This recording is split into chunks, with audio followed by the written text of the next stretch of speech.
Ya, saya baru saja melaporkan kepada Bapak Presiden hasil realisasi investasi di tahun 2024 secara keseluruhan maupun untuk kuartal keempat.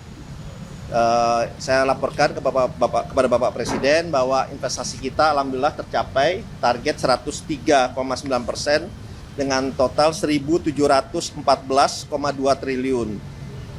Itu target awal adalah 1.650 triliun, itu saya sampaikan, dan menghasilkan penyerapan tenaga kerja 2.456.130 orang atau kurang lebih peningkatan 34,7% dibanding tahun sebelumnya.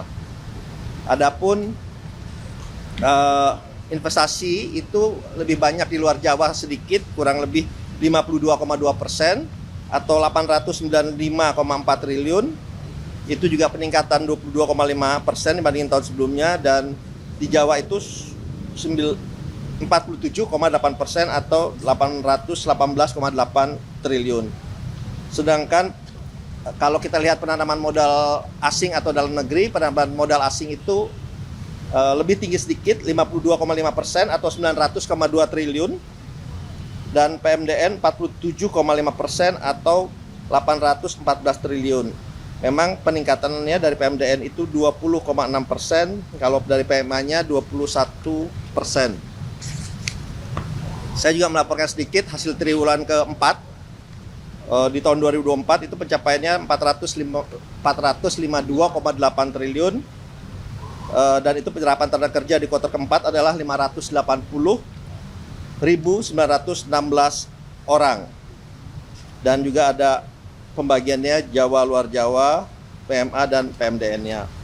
Saya pun melaporkan investasi itu memang 5 besarnya itu ada di Jawa Barat, kemudian Jakarta, ketiga Jawa Timur, keempat Sulawesi Tengah, dan kelima adalah Banten. Jadi Jawa Barat itu 14,7%, Jakarta 14,1%,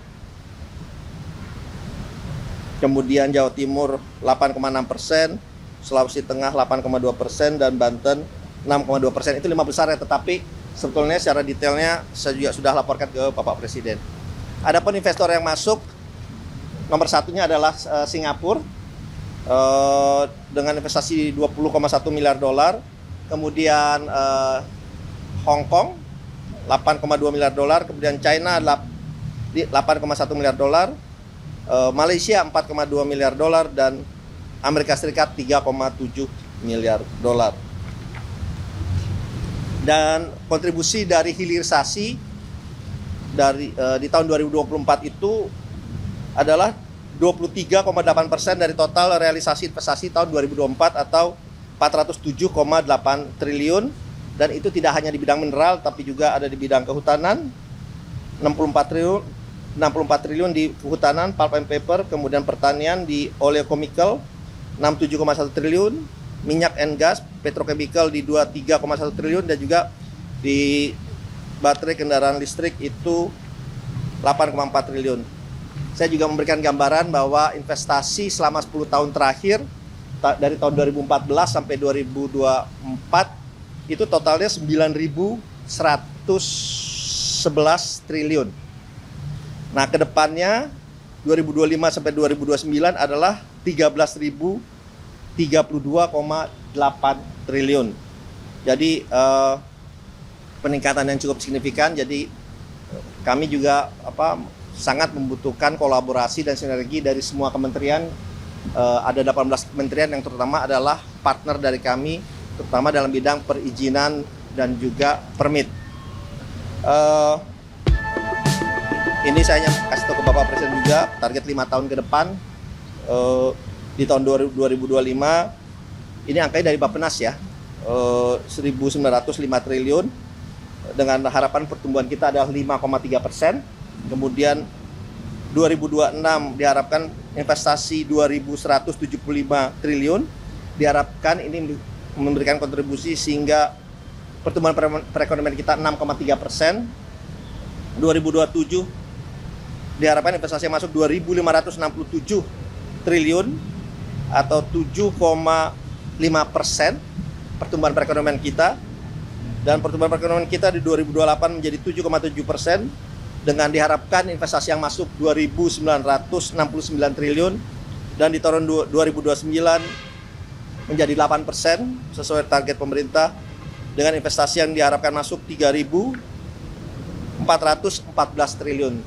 Nah, itu kita bicarakan, dan kita bicarakan juga untuk kemungkinan bagaimana kita bisa mengakselerasi pertumbuhan 8% ini tidak di 2009 atau kalau bisa di lebih cepatnya lagi. Yang lain-lain mungkin secara garis besar sih kita membicarakan bagaimana dari target yang besar ini bisa tercapai. Saya sudah sampaikan ke Bapak Presiden, dan Bapak Presiden mendukung penuh karena investasi mempunyai kontribusi yang sangat signifikan terhadap pertumbuhan perekonomian Indonesia. Saya juga tadi melaporkan sekaligus perkembangan di Davos. Saya laporkan juga ke Bapak Presiden hasil kunjungan saya di Davos, yang dimana secara keseluruhan itu responnya positif, dan mereka juga menanyakan bagaimana kita bisa mencapai 8%. Saya juga kebetulan di Davos bicara 2 kali di dalam forum Davos.